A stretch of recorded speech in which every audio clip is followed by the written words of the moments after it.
This video is to help you understand what type of paper you should choose for your projects. So a lot of people have asked me, why does it matter what kind of paper I use? Can I use printer paper? Probably not a great idea for watercolor.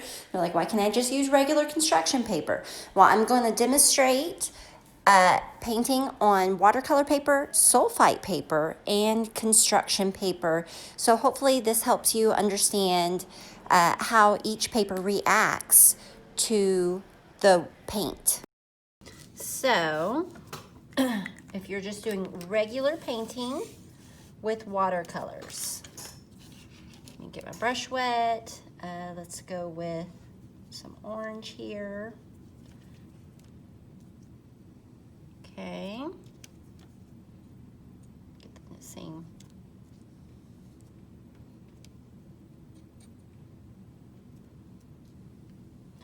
So I can see that the watercolor sits on top of the watercolor paper longer, so that way you can play with it and do more techniques with it. The sulfite paper, it's soaking in a little quicker, and the construction paper completely just absorbed it as soon as I painted with it. It's all very doable, but this is gonna give you the best effect if you're trying to do a technique like wet on wet. This is okay to use for watercolor paper. Sulfite paper, great to use for tempera paint, and construction paper, this is more of a drawing paper, and it's going to fall apart really easy when it gets wet. So if you are using construction paper to do your watercolor painting, please do not overpaint. Be very careful and do not keep adding color over and over, because you're gonna get a hole. Okay, so let's try the wet on wet technique. So that is when you just paint your paper with water, and then you get your paint.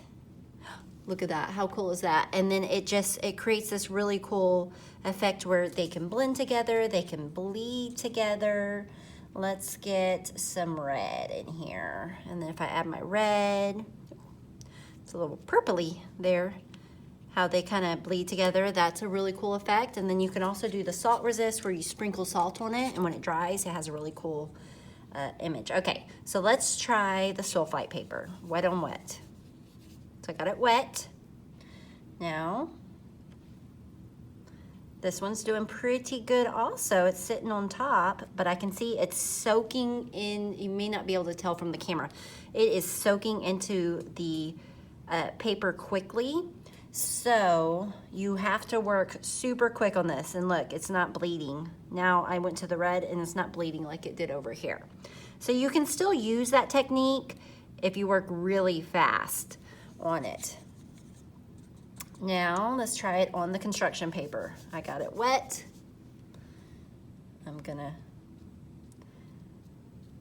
So you can't do the wet on wet technique for construction paper. You can kind of sort of do it on this, but be careful, sulfite paper, if you overpaint on this, if you get it too wet and you keep painting and painting and painting, you're gonna rub a hole in this as well. And they wrinkle, so you'll have to iron it out.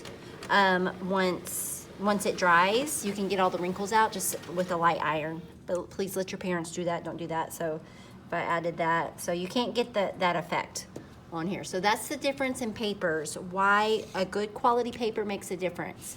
But sometimes you have to use what you have, and we can still make really nice art out of some of these more bargain products like the construction paper.